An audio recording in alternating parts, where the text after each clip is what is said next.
नमस्कार दोस्तों, मैं निष्ठा सिंह स्वागत करती हूँ आपका आपके अपने चैनल C2C यानी कमिटेड टू कॉमन में दी रोड टू ग्रोथ पर। आज हम बात करेंगे मणिपुर की, जो अपने खूबसूरत वादियों और If they want, they can stop this war within 1 week.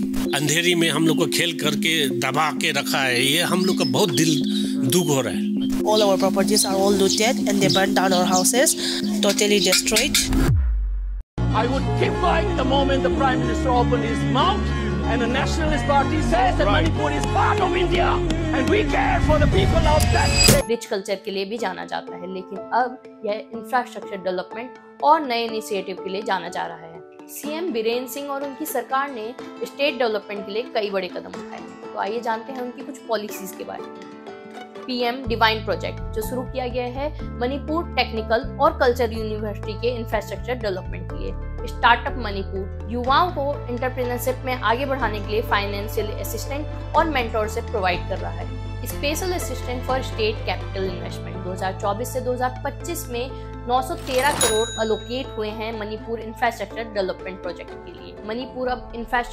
Manipur में कनेक्टिविटी को सुधारने के लिए भी कई नए प्रोजेक्ट चलाए जा रहे हैं, जैसे इंफॉल रिंग रोड जो ट्रैफिक को कंट्रोल करेगा और रूरल एरिया को कनेक्ट करेगा।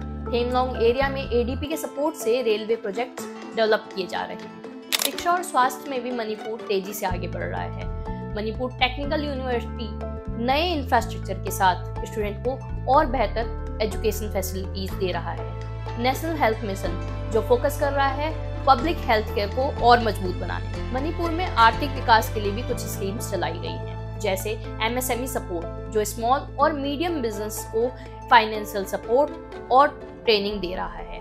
स्टार्टअप मणिपुर युवाओं को अपने बिजनेस स्टार्ट करने के लिए 30% की सब्सिडी और मेंटरशिप प्रोवाइड कर रहा है। मणिपुर का टूरिज्म सेक्टर भी तेजी से ग्रो कर रहा है। चिराओचिंग और थंगा में इको टूरिज्म को बढ़ावा दिया जा रहा है।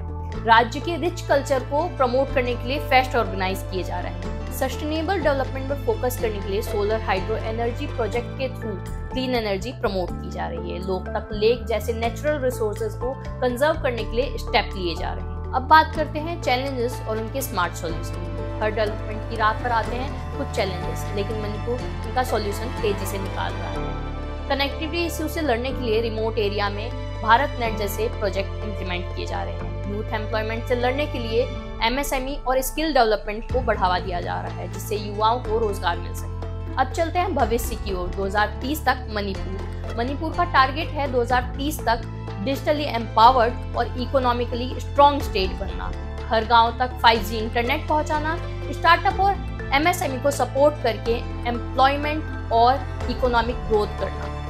ये है मणिपुर की नई पहचान जो अपनी प्राकृतिक सुंदरता, रिच कल्चर और डेवलपमेंट की राह पर तेजी से बढ़ रहा है। ऐसे ही अलग अलग राज्यों की और इन्फॉर्मेशन के लिए जुड़े रहिए हमारे साथ C2C कमिटेड टू कॉमनर में। जय हिंद, जय भारत, जय मणिपुर।